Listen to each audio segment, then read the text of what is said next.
The Bob Murphy Show, episode 445.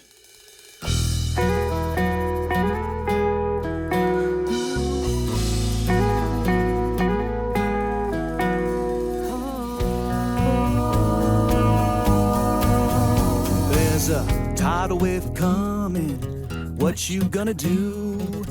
Get ready for another episode of The Bob Murphy Show, the podcast promoting free markets, free minds, and grateful souls. It's your source for commentary and interviews conducted by a Christian and economist. Now here's your host, Bob Murphy.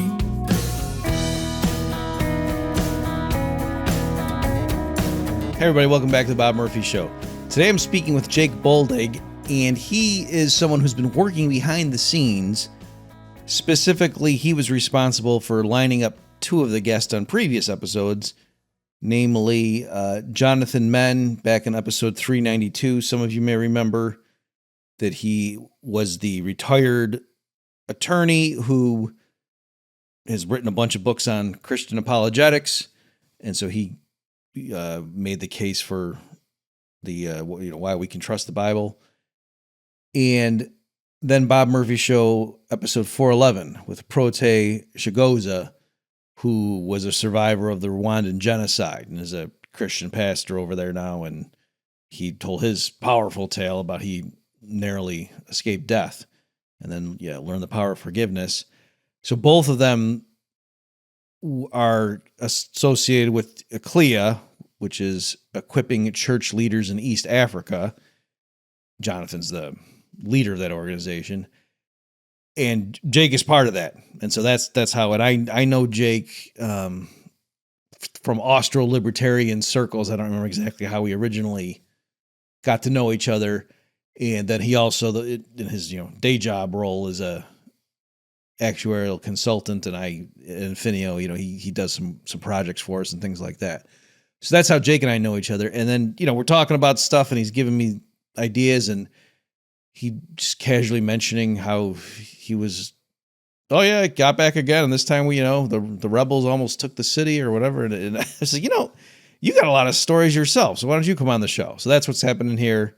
This is Jake Boldig. I think you'll agree with me. He's very enthusiastic, charming young man, just bubbling over with joy and desire to serve the Lord. So it's very heartwarming. He probably would blush if he heard me saying this. Well, he is going to hear me saying this because I'm going to send him this episode. All right, here's a conversation with Jake. Well, Jake, welcome to the Bob Murphy Show. Good to be here. Glad to have you. So I would have given some of this backstory, but part of how this happened is just you were instrumental in getting Jonathan Menn on the podcast. And then as I was talking to you about things, and, we collaborate through my work at Infinio and so forth, given your actuarial background. And at some point, you're mentioning various things about you're doing this and that, and you're in a war zone. And I said, you should come on the podcast. You're like a Indiana Jones yourself. So that's how this happened. So I suppose maybe before we dive into some of your, I was going to say war stories, like as a throwaway line, but like some of them arguably are actual war stories. Can you maybe just, so that people have an idea where you're coming from, for those not watching the video, he's wearing a Ron Paul shirt as we're doing this. Can you maybe just explain, so two of the things that you and I have in common are Austro-libertarianism and Jesus. So can you explain, your background there? Did you grow up in that kind of a household and so forth? Not politically. My grandpa was extremely conservative, and he was like a really important figure growing up. And so I kind of perceived in politics the right thing is conservatism, and yet by middle school, I remember writing a paper that Bill Clinton was the best president ever. And then in high school, I went to write it again, just recycle the same paper. And I remember being troubled by what I was listing was these bills have good objectives. And I remember just connecting that doesn't necessarily mean there's going to be good results, but whatever. I'll delay that. And then 4 or 5 months later, I took an economics course and was rapidly made into a conservative. Before that, I probably would have said I was liberal on social issues, then at that time, that's what I'd say. As I was a liberal because I considered social issues more important than economic, and then learning economics, I kind of put together, well, you can't really do anything without the economic liberty. So, but I remember a good friend of mine gave me a documentary to watch. I think it was called Zeitgeist. And it had, I don't remember. I think it was Alex Jones, or it led me to Alex Jones next. And there's one piece in there about how the Old Testament and even Jesus were all copied from other ancient religions.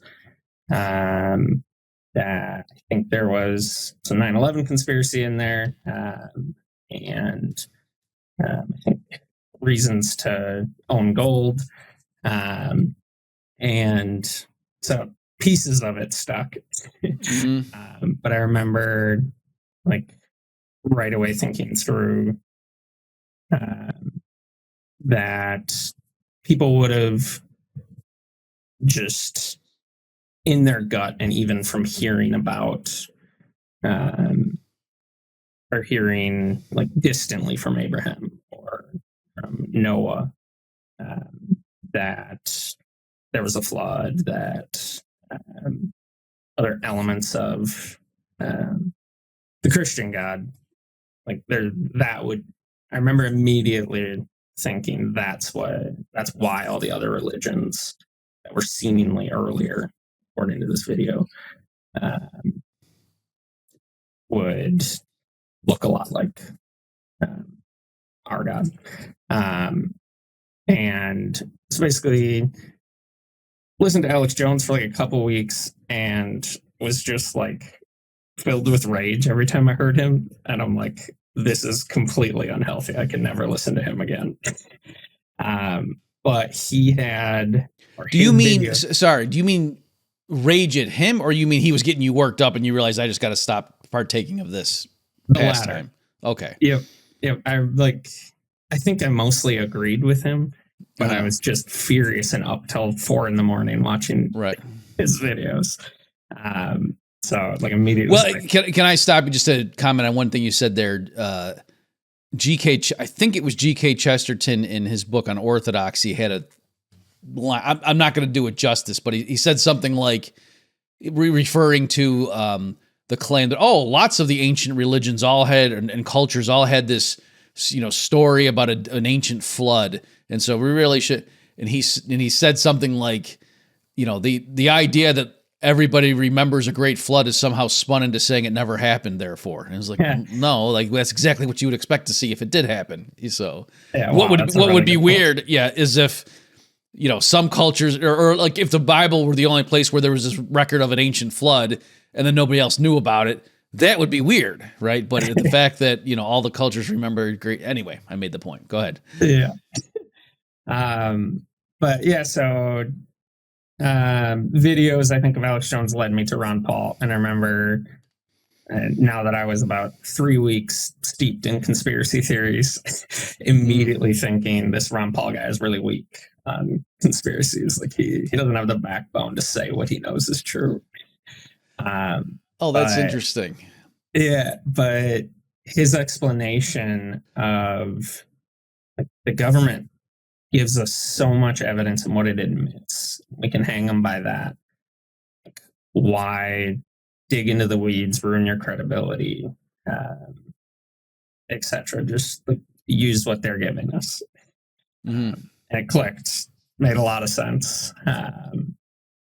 And so you would have still been. Was this before he ran for office? I mean, he was. You know what I mean, like running for president when he got huge, and like was that 2008? Videos, a lot of that. It was. Yeah, I guess that just back in the disorganized days of YouTube where you really went in random places. Like I'm trying to isolate like what time frame was this? Was Ron Paul famous at this point? Like, yeah, or is this before he really got huge? yep. So I was a freshman in high school, so he wasn't famous to me, but he had run in 08 already. Okay, this was probably like 2010, so a couple years before 12. Okay, that's what. Yeah, because I mean, I know you're a lot younger than me, but I wasn't sure exactly how. Okay, gotcha. Yep. And then basically Ron Paul videos led me to Friedman and Soul. And there I really fell in love with how they were explaining freedom. And really from there, the next step was Rothbard. And then you and Tom really kind of explained how a legitimately free society could work to me, and especially your points about how important insurance would be in that environment. I remember really clicking, and then obviously reading Rothbard. I remember Conceived of Liberty. There's a section about how it's not actually illegal to yell fire in a theater, nor should it. And since you said that, in case some listeners don't know what you're talking about, do you mind elaborating on that point? Yeah. So the theory is if like theaters are privately owned, they set the policies, and they would say no one can come in here if you're going to be yelling fire and trampling, but there's not actually a law that says you can't yell fire, so it's not a violation of free speech. Right. So it's his point being, again, just folks, just for those who aren't familiar, that the standard discourse over free speech Rothbard was saying is goofy, that no, the real issue is private property. And then certainly in a free society, every piece of property would be privately owned, and that's the way you would determine stuff. So it wouldn't be like, oh, you can say what you want, except, for obvious things, like you can't yell fire in a crowded theater, am I right? And like this is all kind of wishy-washy, arbitrary. And his point was that no, you could, if the owners were saying you could do that, you could, but they probably wouldn't. That wouldn't be a policy because that's not good for business. So, and that just resolves a lot of these issues of people's, apparent rights that then there's competing rights, and then in any given instant, it's not obvious what the answer is. And he was saying you get around all those log jams if you just, have private property.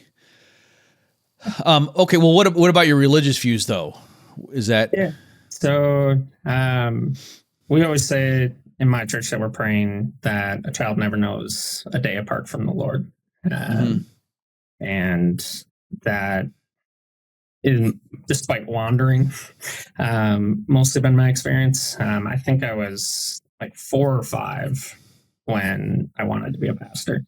I think in part, I thought it's just really cool that we all respect this guy up front. But also, I had this jealous love for taking God seriously. And as a really small child, it just infuriated me when people would kind of pretend that God is real.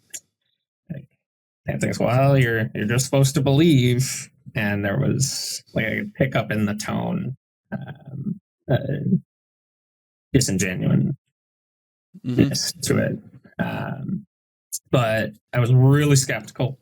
I went to a Christian day school, which was amazing. Got an hour of religion every day where I'd probably ask 10, 15 questions, obsessed with, like, in a gray area, what do we do? And obsessed with, is God real? And there was a pivotal moment in high school where we were studying the doctrine of sovereignty.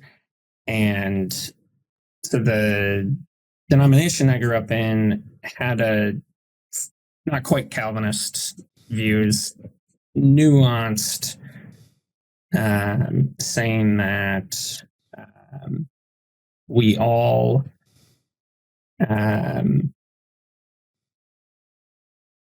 we were all given the free gift of salvation, but then some of us rip that gift up, and God is totally in charge of who is going to say yes, but that doesn't mean that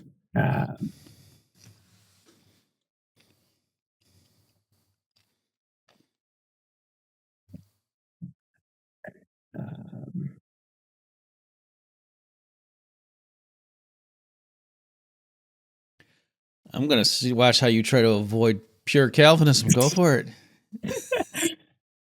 And I'm not being cheeky, just as you're thinking through it, because it's funny. It was in a recent episode. I think it was when I did the Lee Strobel one, where I was just going down there and I was just trying to be ecumenical. Is that the word I want?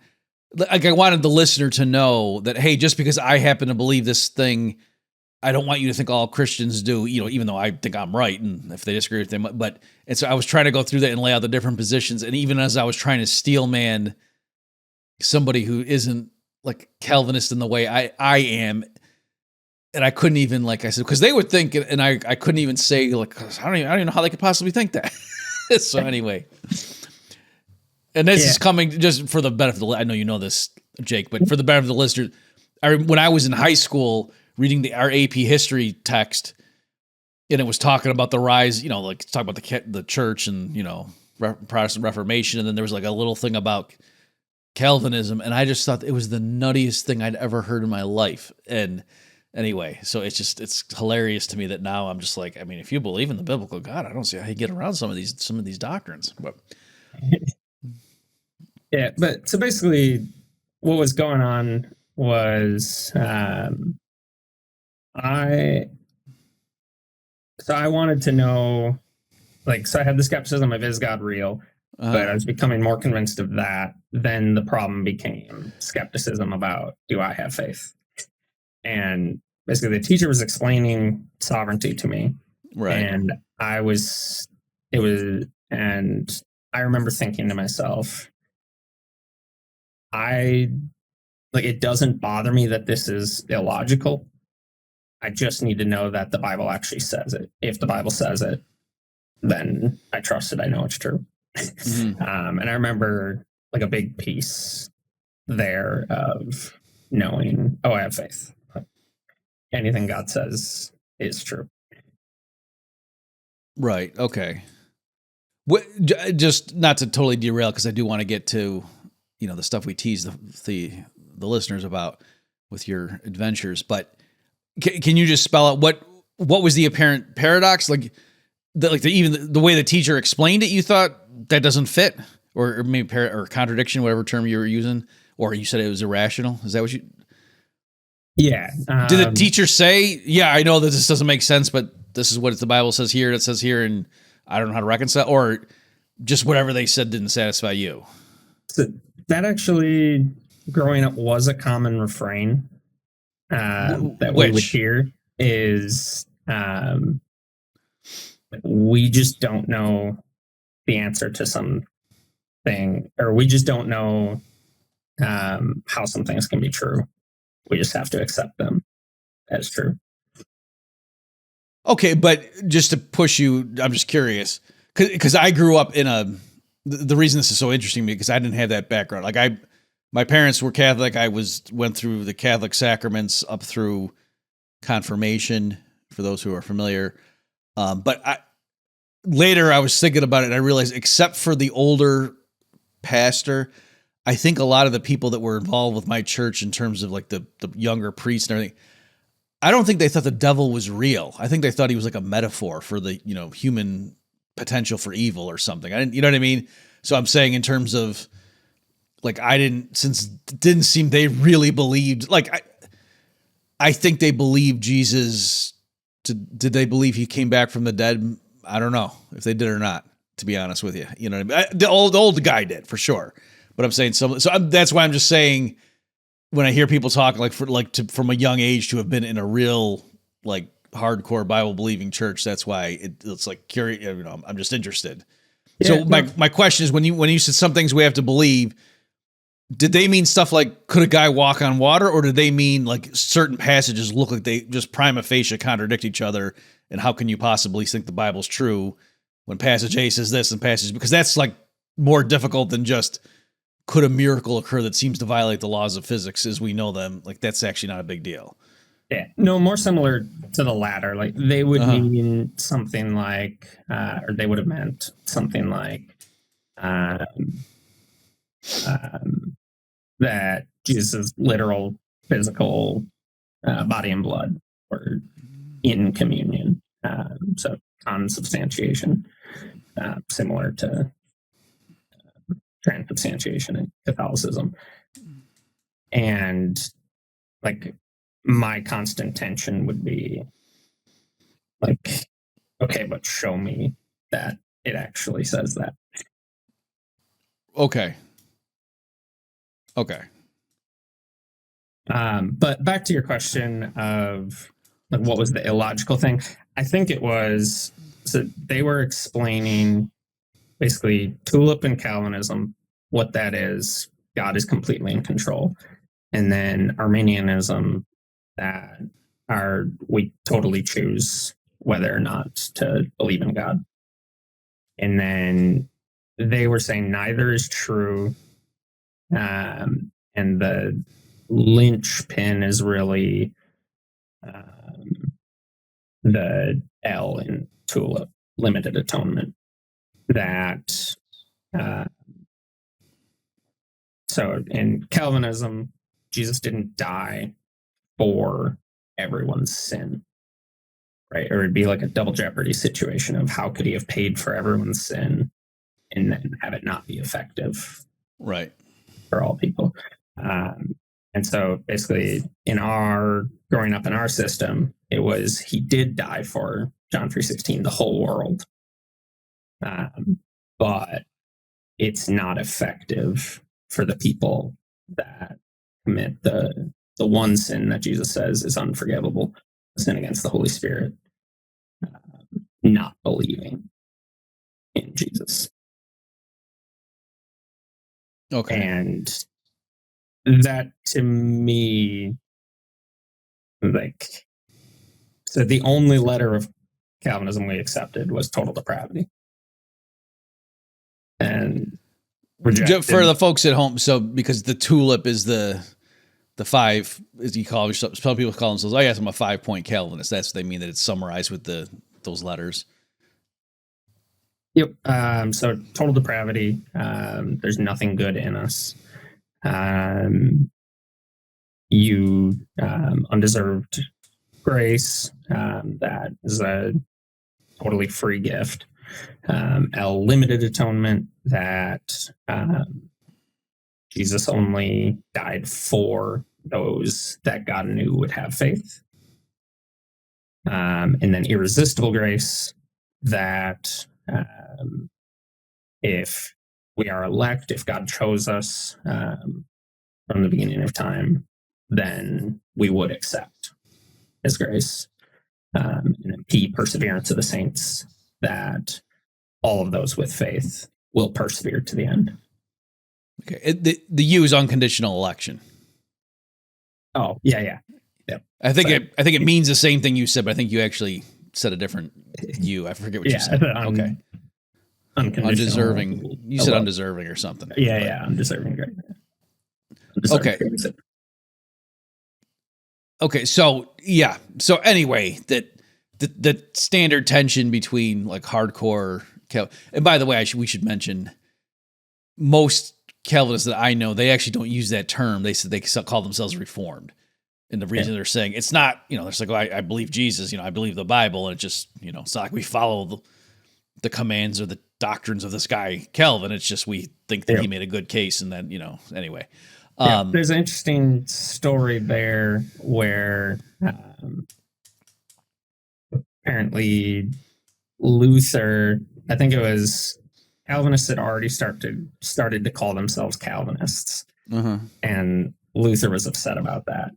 And so, like, how could you allow your followers to be calling themselves something named after a human? And my Lutheran upbringing, we'd make fun of ourselves for that because we called ourselves Lutherans. Right. But at least do they have the decency to wait till Luther was dead before they started saying that? Yeah, I think that actually is in the story. Yeah, that's funny. Yeah. Okay, so anyway, the issue being that from one vantage point, it's like that the Arminian, the standard thing, like, hey, we're supposed to go spread the gospel and share the news of, Jesus, and he died for your sins, but you have to accept him, and then it's up to the sinner. Like, oh, geez, do I want to accept this free gift of grace or not? And it's up to you. And, God's, like that statue, he's reaching out, but you still got to close the gap. And that in the standard, tulip Calvinistic framework, it's like, no, that's goofy. That's partly the total depravity is you don't want to be saved. You know what I mean? Like, no, I don't need God. I don't need Jesus. Get out of here. What are we talking about? So I didn't do anything wrong. I'm fine. So anyway, that's kind of the tension that, Jake is here alluding to. And so that's the sense in which, and there's tons of passages where it's, anyway, there's clear cut things where it looks like it's crystal clear saying, yep, this is the way it happens. And then there's other ones that seem to contradict it. And I kind of think it's that the real truth is more nuanced and people are, like they're sort of half truths anyway, but that's perhaps a different discussion. Okay. So can you maybe now just to get to the connect with the adventures and things and also the earlier, so Bob Murphy show, got to read my own writing here. I think it's 392. I had Jonathan Menn on. We primarily talked about his book about Is Christianity True? But we mentioned how he, was the head of ACLEA, equipping church leaders for East Africa. And I know that's your part of the organization. Could you explain, like, did you meet him and that was already up and running, or did he found that while you knew him, or how did you get involved with him? And then you're going to other continents, helping to build churches and spread the word. Yeah, he had already had it established for about 15 years. I was always very interested in doing mission work in Africa, and he came in, spoke at my church, and invited me to come along to teach. Okay, and then was your first trip to Somalia, or do I have that wrong? No. So that was where my initial interest in Africa came from, was wanting to be a missionary in Somalia. Oh, okay. I got you. Folks, let's take a break from the action for this important announcement. If you care about your liberty and your financial freedom, you need to hear this. From October 10th through 12th, Mikkel Thorpe, host of the Expat Money Show, who's been a guest on this program, is bringing together top experts from around the world for the Expat Money Online Summit, and it's completely free to attend. You'll learn how to legally protect your wealth, secure second residencies and citizenships, reduce your tax burden, and own property abroad, all to safeguard your freedom. This year's focus is Latin America, where opportunity is booming. Argentina is shifting to free markets, and as an aside, word on the street is that Milei recently told his top lieutenants that they should go read my booklet, Chaos Theory. True story. That really happened. El Salvador is undergoing a dramatic transformation, and Panama and Paraguay are offering simple residency programs. A Plan B is no longer optional, it's essential. So reserve your free ticket at expatmoneysummit.com. That's EXPAT moneysummit.com. expatmoneysummit.com for your free ticket. Do it today. Let's get back to the show now. All right, so maybe can you just give the brief timeline of like when did you first start going over there, and like just how many times have you been, that kind of thing? Yeah.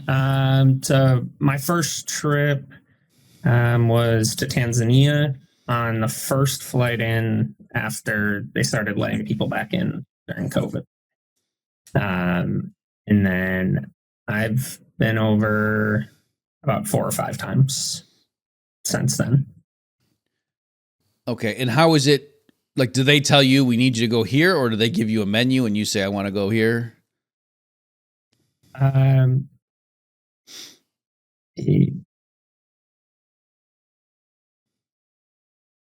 a good question. I guess I just have chosen where I was going. On the first trip, I went with Jonathan to kind of learn. It's kind of a tulip versus Arminian question, isn't it? And you're just here. I don't know. Did I choose, or did they tell me what my choice would be?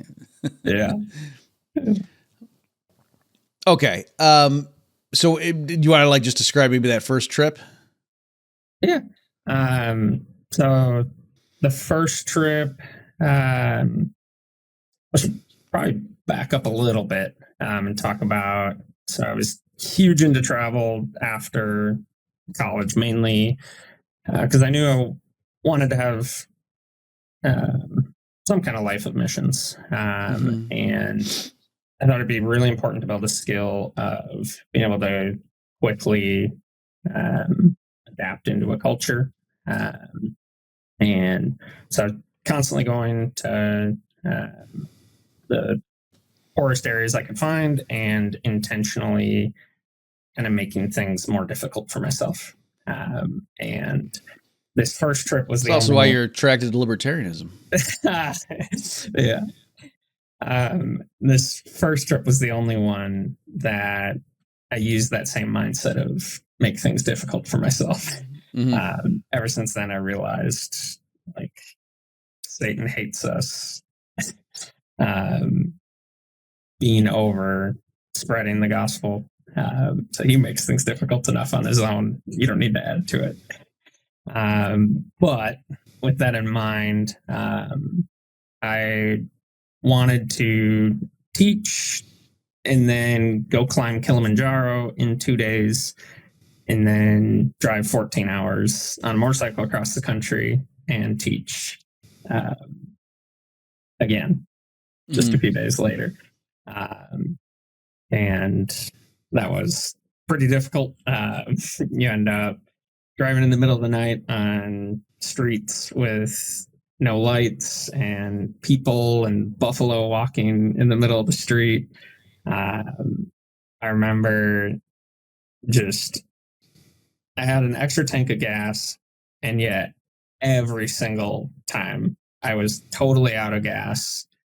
There'd be like 3 straight gas stations or that had no gas.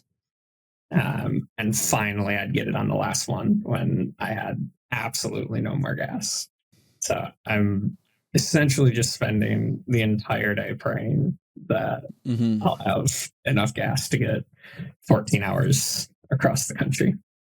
I finally get there in the middle of the night, sleep at, I also wanted to sleep at an orphanage, which was like 45 minutes out of the town that I was teaching in. And I got there, went to sleep for a couple hours, woke up, and one of the tires was flat. So like, I just absurd need to rely on God. Like everything should have gone wrong, and with how difficult I made that on myself. Then that next morning, I went to get the tire fixed with the pastor at the orphanage who didn't speak any English. So it's all just hand signals trying to get my bike repaired so that I can get to class on time. And luckily I'm teaching with Jonathan on this trip, so he's able to cover the first portion. But then I remember sitting down, getting coffee right next to the place where they're repairing the tire, and just all of a sudden realizing there's a guy like laying in the dirt moaning. And like I'm kind of in shock. I'm thinking about how I need to get to class and teach. Mm-hmm. And I remember thinking, like, this is exactly the story of the Good Samaritan. Right. Like, You're gonna be I'm the good, trying to use the the good excuse. Yankee. Yeah. Yeah, I'm trying to use the excuse that I need to get to Mm-hmm. teach, that I can't be the one Right. to take care of this guy. And he, like, gets up, like, kind of right as I'm thinking that, and kind of takes that dilemma away. But I still know, like, my inadequacy, that I was certainly not putting him first Uh-huh. there. So that's kind of how I start this second. Did you have to go teach on the Good Samaritan? Because that would have been No, funny. I was teaching Christianity and Islam. Okay. And so, yeah, and that was a really cool experience teaching that. As in Mwanza, a town right on Lake Victoria. And something from that course I always really like is Islam's doctrine of abrogation, which means that God sometimes will contradict something he said earlier, and the later thing is the thing that's true. Mm-hmm. And obviously Christianity doesn't have that, because there aren't any contradictions. Mm-hmm. And so using things like that, every morning we heard people talking about conversions they made, just walking around, and Muslims that were agreeing to come to church with them. So that was really cool. Mm-hmm. But yeah, so. Well, can I ask you before you move on? Yeah. How did you get assigned to teach that on that topic? Is that something that you expressed an interest in, or like, is that like research you'd been doing before you and Jonathan hooked up? No, he knew that I was interested in possibly going to Somalia. So he knew, really, more God knew, I needed some background information on Islam. My last, like, short-term trip prior to that was to see my church's missionary in Nairobi, Kenya, and God had shifted me into Somali neighborhood there, witnessing to Muslims and just learning about Islam. So, yeah. Do you mind me asking? Like, what does that mean? Like you were just walking up to guys and asking them if they knew about Jesus? So we were actually doing a medical clinic Mm-hmm. there, and the missionary I was with just said, all the kids are waiting over there in that room. Go and tell them about Jesus. And Muslims are really good at apologetics. Mm-hmm. So they often just enjoy arguing about it. So it flowed pretty naturally. They weren't offended. Uh-huh. But, yeah. Yeah, because the opposite happened with me when I was at Texas Tech. I won't say the person's name, but there was a student there who was Muslim and came up and, and said, "Can I share with you some things that you might be surprised?" And, I sure. Yeah. Okay. And was saying, like, do you know that we revere Jesus and Mary and and I actually hadn't known that. And okay. So it didn't convert me, but anyway, I'm just saying I've been on the opposite, and certainly I wasn't offended by that. I was like, no, if you believe that, you want to tell people about it. Well, since we're talking about this stuff, let me ask, because some will claim, like, hey, it's kind of, they're all Abrahamic religions. Like they all worship the God of Abraham in a sense. That's what that, means. And, you can kind of see in this, this kid went this way and this kid went this way. And here in America, the church here, we tend to follow the lineage this way. But, if you grew up over there, they teach that, well, no, I mean, this guy, plus, he was the firstborn. And so he actually, so anyway, how do you feel about that? Yeah. So I guess I was all over it. I guess specifically, I've heard people claim that, Muslims, Christians, and Jews, there's a sense in which they all worship the same God. Yep. And certainly I think of like my framework is exactly what Hebrews says, that God's plan was always to use Abraham to make himself known to all nations. That there's prophecies about Jesus and about how essentially the gospel will be for all nations all throughout the Old Testament. Jesus tells the Pharisees, like, if you know the scriptures, how could you possibly not know who I am? Mm-hmm. And so that's my understanding of Judaism versus Christianity is yes, that with the rest of the book. Mm-hmm. And then in the Quran, Muhammad says all of the Old Testament is true. All of the New Testament is true. But the translations got corrupted at some point. Which is so hang on. The Quran says that it agrees that Jesus was crucified and rose from the dead, or was that the corrupted part? Yes, exactly. Okay. So it's I think Muhammad's attempt to say I believe in the true God of the Bible, but Mm-hmm. this is the rest of the revelation. And then the rest of the revelation was correcting a lot of stuff that our current collections of the Bible now have wrong in his eyes. Okay. Right. Mm-hmm.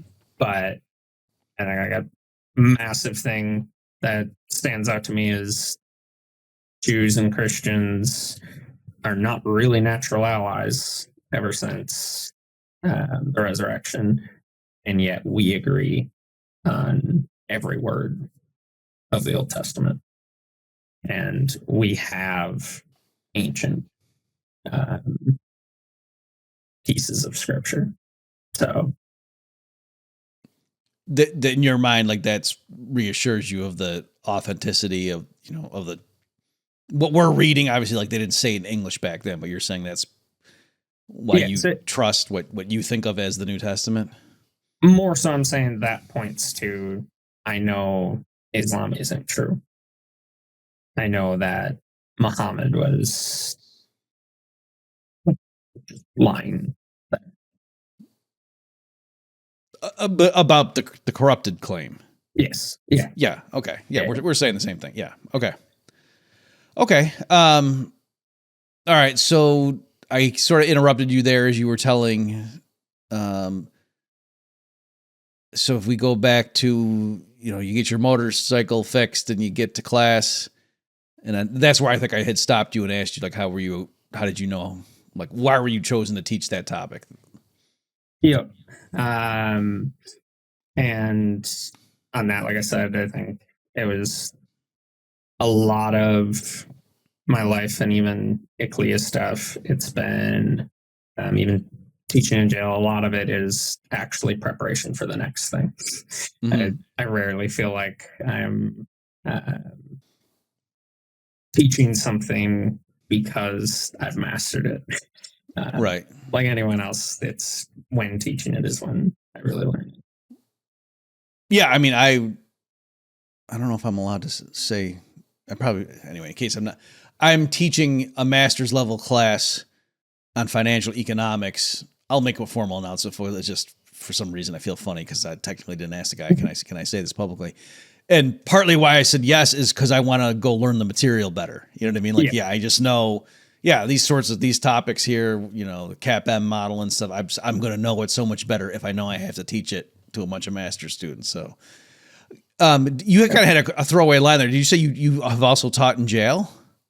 Yeah. Yep. In the U.S. or Africa or both? Not Africa yet. That's a good idea though.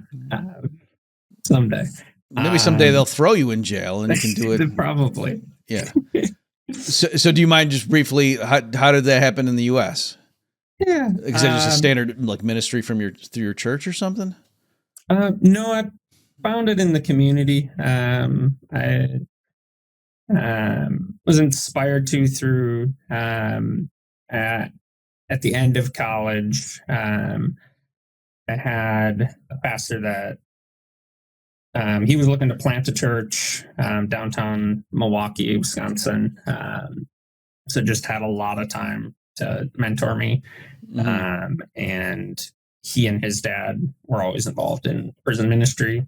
Took me along to meet guys in the jail ministry and got me kind of comfortable with it. And then found that ministry here in my hometown. And so I will just Sunday taught the whole Old Testament in 2.5 hours. So I divided it up into the 11 time periods of the Old Testament, and then found what I thought was the best example of God being merciful in each section, and a prophecy of Jesus in each section. So I do that kind of stuff and run it kind of like a little worship service, pray with them, sing with them, and teach something. And then can I stop you? Was that your idea to parse it that way, or did somebody show you this is what's effective for prison ministry? No, nobody showed me that.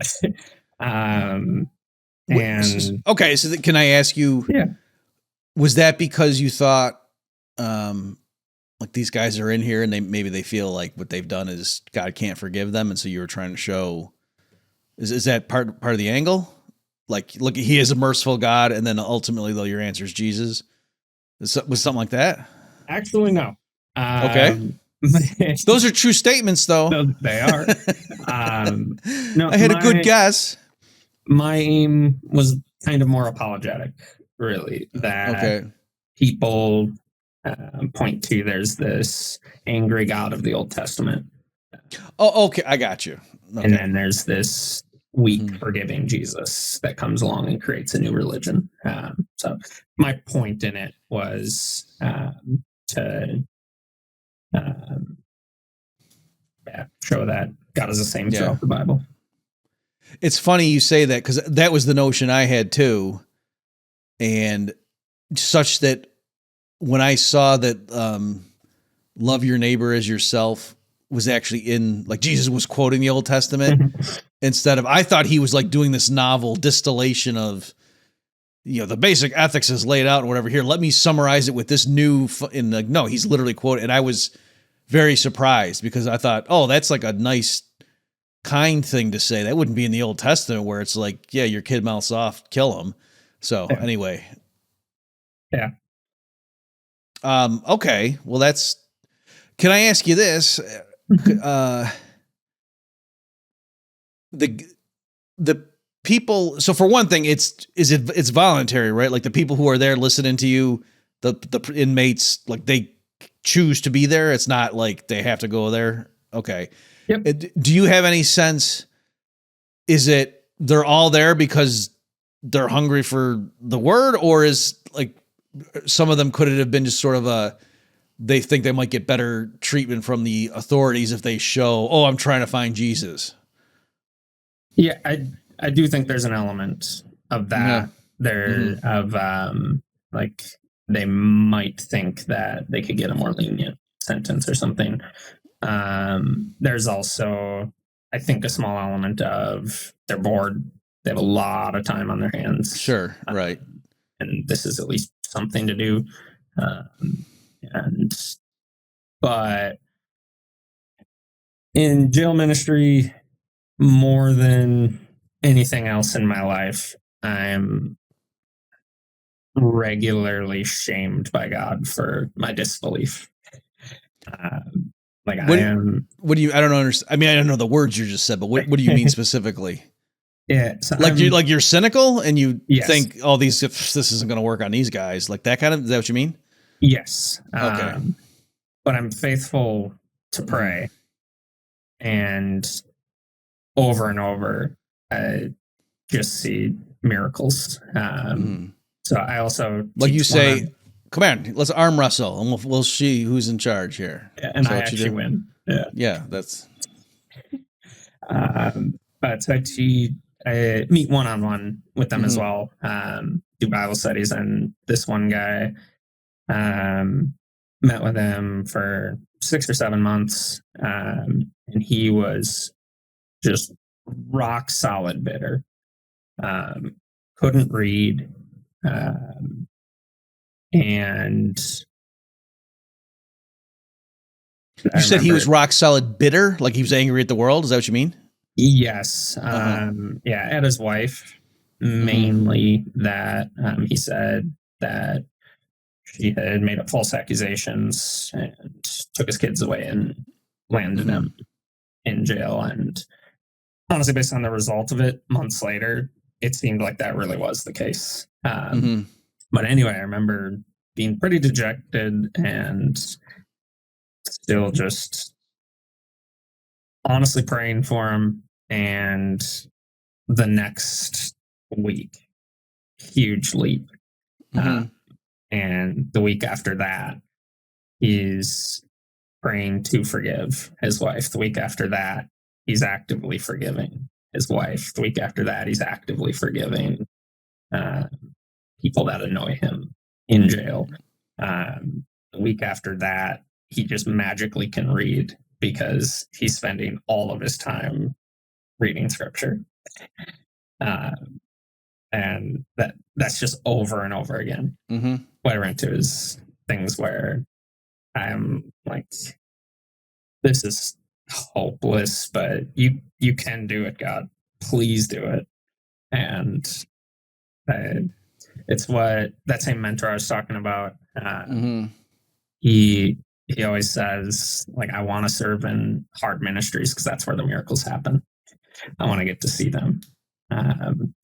He's got a book about do the holy things that you won't be able to do in heaven. Huh. Okay.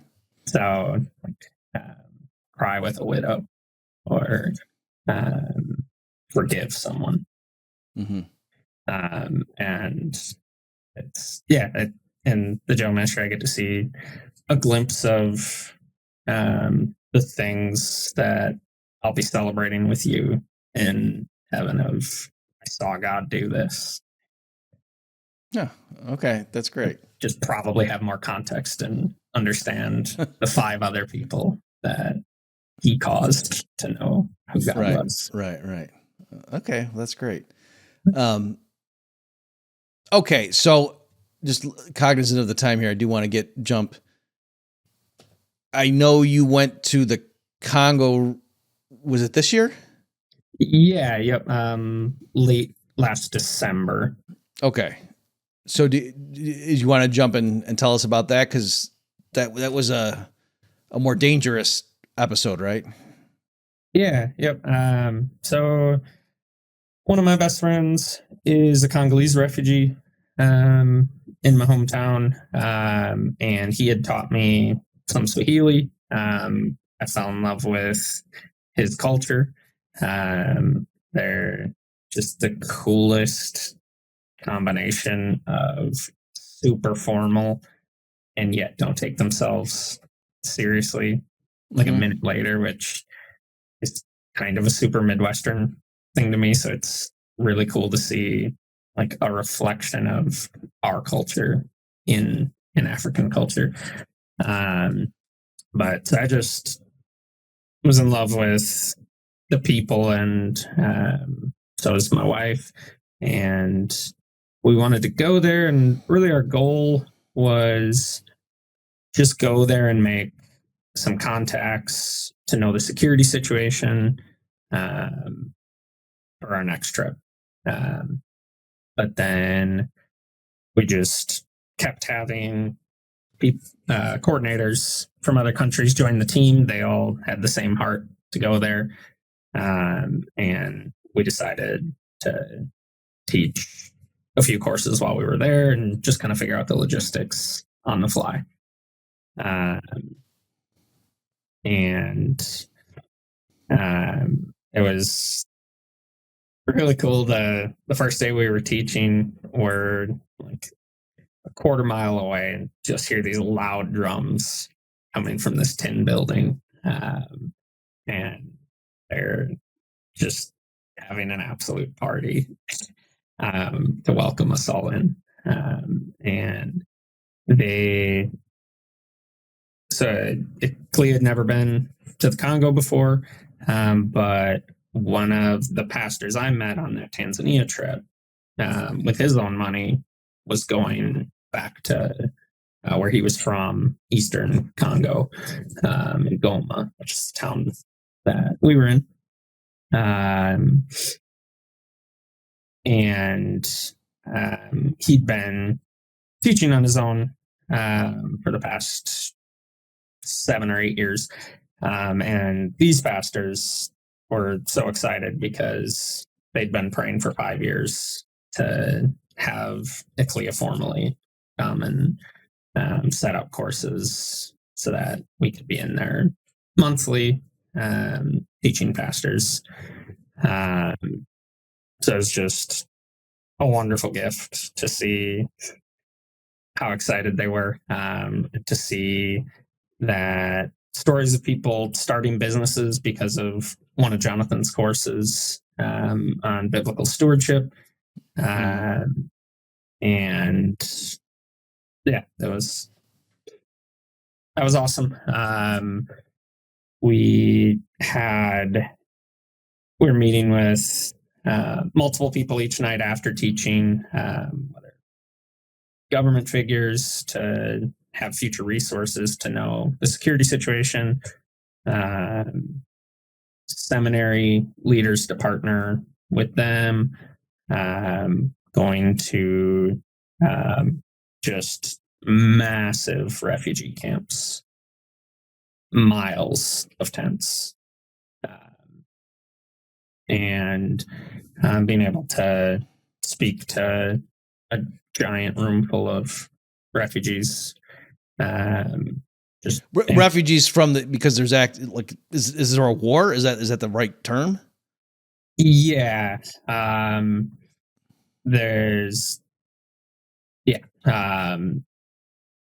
Basically the history would be super high level. You had the Rwandan genocide, and then some Rwandan rebels came into that area in the Congo, and then those rebels created refugees in other countries, and then now those refugees have come back as another rebel group. The Congolese government partnered with the first rebel group, and then there's active war between those two now, like military combined with the rebel group and the rebel group. And that was, we were going there at first just to figure out, hey, how dangerous is this, but also wanting to know in the future, be able to quickly see how dangerous it would be at each of those times. But they were maybe a half mile outside of where we were, the actual rebel fighting. And yeah, that's why there were these just giant refugee camps. Yeah, I like to keep a good half mile at least between me and rebel groups, myself and rebel groups. It's like like, could you hear It's never good to get close. gunfire? No. Okay. We couldn't. There were curfews, and we saw people rolling around in armored trucks that did not look like government. So I'm sure we saw rebels kind of all the time. But the fighting was mostly in the bush until 2 days after we left. The rebels took the city. That you had been in? Yeah. And so there was. Did you leave early because it was getting hot, or it was just total coincidence that you were leaving like, okay, that's the time to go, and then 2 days later? Yep. I wouldn't call it a coincidence, but Well, you know what I mean. yeah. Yep. It wasn't that you cut your trip short. Did not have us leaving. Yeah. Yes. Okay. When you say so your wife was with you on that trip? Yep. Is that like anyway, is there any element of that in terms of like, did you not want her to go and she did, or anyway, just explain that? Yeah. In this and when we're doing big mountain climbs, my instinct is always like, let me go first. I'll see if it's safe. I'll try the candy first. Mm-hmm. Halloween. I'll try the Halloween candy first. But we prayed about it for a while. And we felt God made it clear that we were both supposed to go. And we obeyed. Okay, great. Maybe, do you have any just general thoughts in terms of like for American Christians who have never been over there, anyway, there's probably so many things you saw that like it doesn't even occur to you to mention that would be news to us. But anyway, just any sort of general, like, are the people there more hungry for it because it's like it's novel, whereas here it's sort of taken for granted, or just anything like that? I'm just curious as to what your experience was. What do you mean? Sorry. In terms of you, like, as opposed to you trying to equip church leaders in Mississippi, instead, you're going over to the DRC. And so I'm sure there must be a bunch of different things that are different about that. I'm just wondering. Gotcha. Yeah. And yeah, that's why I told the like loud drums celebration thing. Like, I don't think that was just totally standard. Right. And typically there's not like, we're in a pretty small room, dirt floor chickens just kind of wandering in and out. And it was just jam packed full of pastors, everyone intent and engaging. And I should stress again that the organization is equipping church leaders East Africa. So in other words, it's not that you guys are going out and doing altar calls. It's that the people there who have their own congregations, they come and you're instructing them, like, this is how you lead your congregations. Like, is that the idea? Yeah, exactly. And then establishing relationships to train up teachers that then like 99% of our courses are actually taught by pastors there. Mm-hmm. Okay. Well, is there, I suppose for people who are interested, all right, let me ask you this. If there's somebody who it's been on their heart for a while that they thought, I want to do mission work, do you have anything, maybe besides pray about it and God will tell the answer, but is there anything else that you can think of that, might, I don't know, like what, when you got over there and started doing it, you think, oh, this is different from what I expected for these reasons, or, a newcomer, you might want to try X, Y, and Z? I think be patient. There's every great thing in my life that God really blessed was me just preparing, but waiting for him to make it obvious. And that's what I would do. Keep studying scripture, and when God calls, like, if you go, you're going to get to see miracles. So say yes. Okay. Well, that's a pretty good selling point right there. I guess in closing here, Jake, do you want to point people? Obviously, folks, you don't have to get your pen out. I'll put in the show notes page, but where should people go if they want to learn more about what you guys are doing or support what you're doing? Yeah. Eclea.net, ECLEA.net. All our courses are available free there. We have updates of our trips and the courses that are running while we're not over there. And yeah. Okay. You can go there and donate if you want to help us equip pastors.